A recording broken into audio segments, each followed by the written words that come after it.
Here is how you can change theme colors for Google Sheets. First, click on the fill icon. Then click on the edit icon from below. Change each accent color from here, and it will update the whole spreadsheet.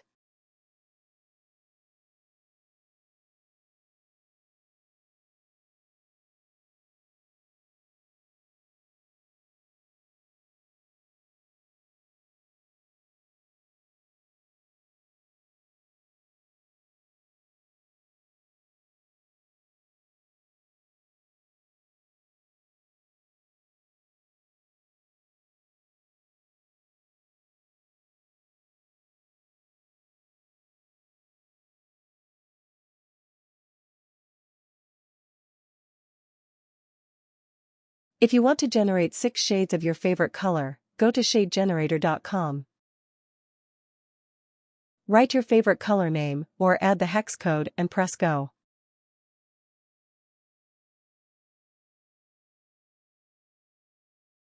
Copy the shades that you like and paste them into the budget template.